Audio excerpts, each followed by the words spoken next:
G'day folks, welcome to my garden, my little vegetable garden up on the mountain. I've had a lot of trouble with this garden in the past. We had issues with chooks getting into it. A lot of crops that would get up to a certain stage and then the chooks would get in and eat them all. And we've had a lot of problems with cabbage moths. They've totally destroyed our kale. I want you to come and enjoy the afternoon with me while I plant out some seedlings. I'll just give you a bit of a rundown of what I have in the garden and making the beds, planting some seedlings, and my subtropical fruit tree, which is my pride and joy. And I'll let you know a little bit more about that later on.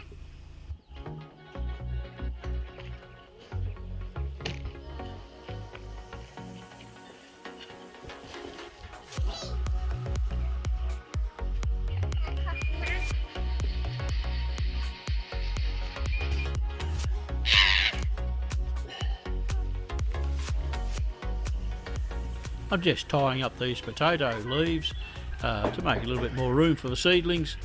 I should have possibly removed the potato plant, but it's doing so well I thought I'll leave it growing and see if I can work around it.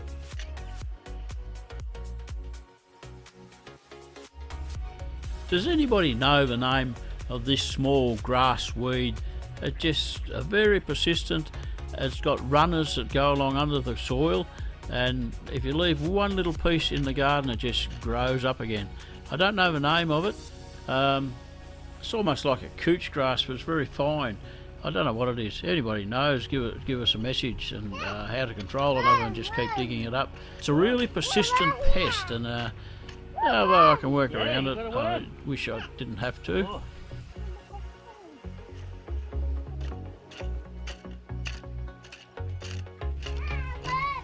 Spending an afternoon in the garden like this, I find it totally relaxing, enjoyable, rewarding. You know, there's many more exciting things I could be doing, thrilling things, or maybe financially rewarding things, but just to potter around in the dirt, it gives you a really good feeling. It's the same sort of thing everybody talks about and identifies when you start growing food or working in the soil. It's a base feeling of total satisfaction with life. Anyway, that's my feelings.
I like my setup up here. I've got the hens. The hens have hatched chickens. The ducks have hatched ducklings. They're all running around. We've had 2 lots of ducklings this year. We've got about 13 or 14 Peking ducks. And chickens all over the place. It's just a real... And don't forget the dog. Had to have the last say, of course. No, it's great stuff living up here. I'm really enjoying it. It's one of the better periods of my life. Love it up in the mountains.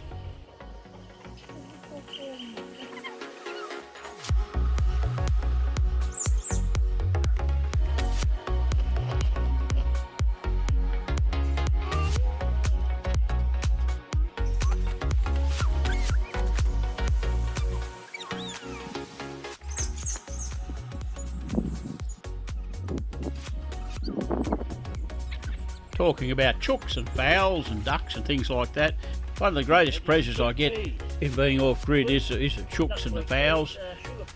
I love my hens, I love my ducks, and we've got guinea fowls too. I've always had a soft spot for the chook auctions, the fowl auctions, the local ones around the local towns where people go and sell their excess chooks or their specialist breed chooks and fowls and ducks and roosters and fertile eggs and almost anything you can think of. I love it. It's really great. It's an exciting day. You can go and bid and buy some chooks, buy some fowls. You don't have to break the bank as long as you've got means to look after them. It's a great way to meet people and just a very low-key, enjoyable day out. So check out your local chook auction wherever you are. It's a great thing. They don't call it a chook auction, it's a fowl or poultry auction, but it's a great way to spend a day or half a day. The excitement of the bidding, it's just fantastic.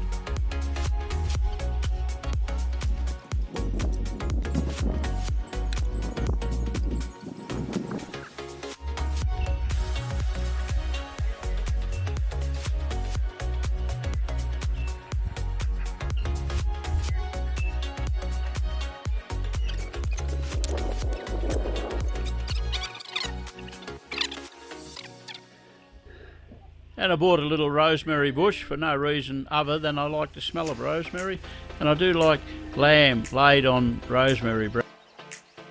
Yeah, I just like the smell of the stuff. It's good stuff, good value. So it's going in there, in a little hole, a little gap I had between my seedlings. It may help to keep the bugs off, I don't know. We'll see what happens. Don't cut my plants with the scissors. Oh my God. Hey. Okay. This one's a pepino. It's meant to be a cold climate papaya. I've got chilies here, which are green. When they're small, they're not hot, but when they get big, they're hot. They're green. Sunflowers, pepino, potato, which I should have really pulled out, but I just don't want to pull out a plant that's doing really well. Up there further are sugar peas, a tomato and mint in the corner, some lemon balm mint here, which could actually come out and go into a pot. It really serves no purpose that I know. And behind here I've got some replanted onions. Ones that started to shoot in the kitchen. Cannulas, yellow, cannulas, orange, and some kale off the back. My tree collard has died, so I'm going to have to replant some seedlings for the tree collards and get them going again. I've got little tomatoes there. They might be cherry tomatoes. And that's about it. My little vegetable garden. All going well. And some recycled netting, which will keep the chooks out.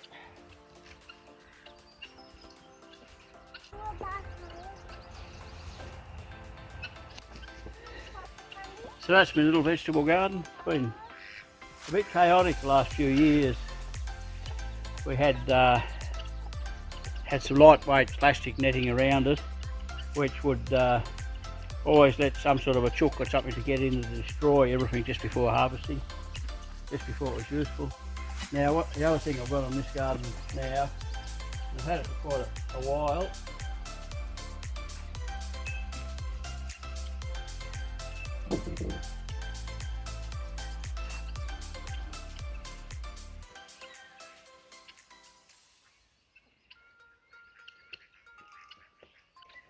And I will get comments from people saying you shouldn't use it because it might tangle up the birds.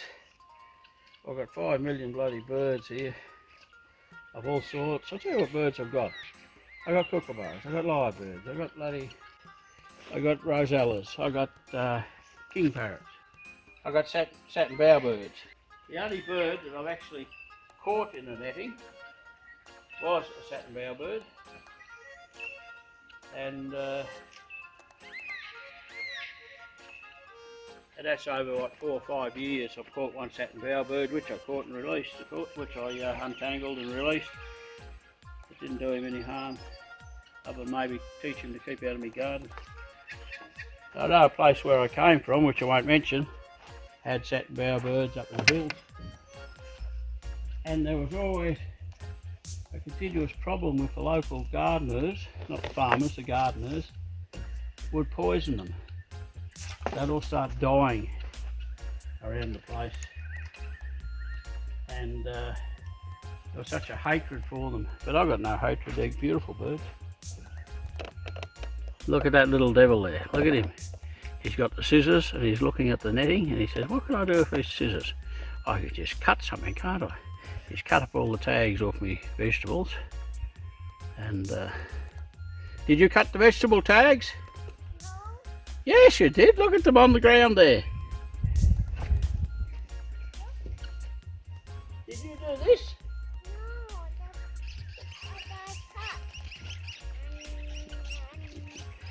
No, Did you do this?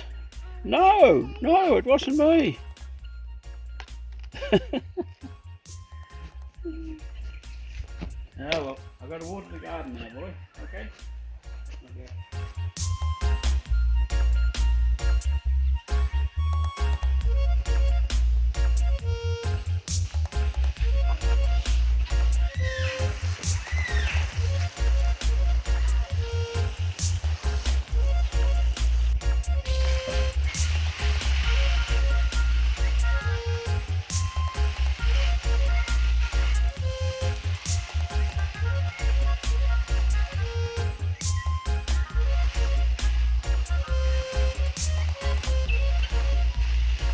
Ah, good boy.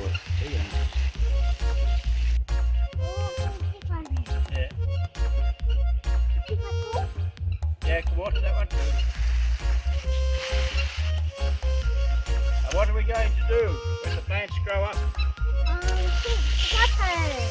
Water them again? Yeah. And then when they're grown up big, what are we going to do? Feed them? Yeah.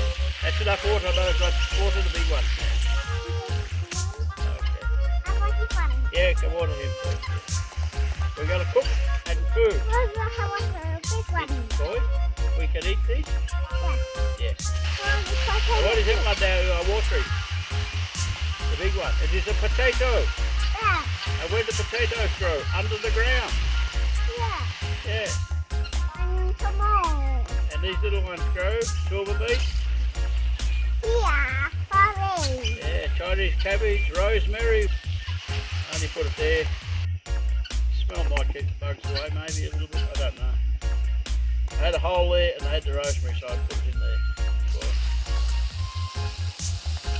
Okay, that's enough, boy. Finished now? Oh, I want to water that one. Okay, you water that one. Good boy. Okay, all finished now. The water's running out. You're running out of water.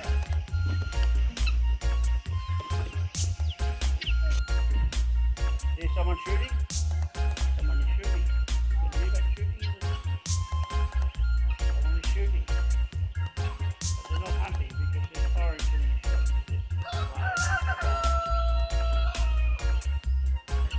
There is a cup of tea now. Nice cup of tea. Got some work done. Nice little cup of tea. And no chooks can get in. It's all locked up. Birds can't get in. Okay, we'll go inside.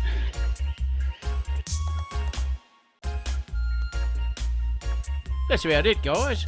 If you like the video, give us a like, give us a share, all that YouTube stuff, and have a good time, have a good life wherever you are in the world. Cheers, fellas. Bye.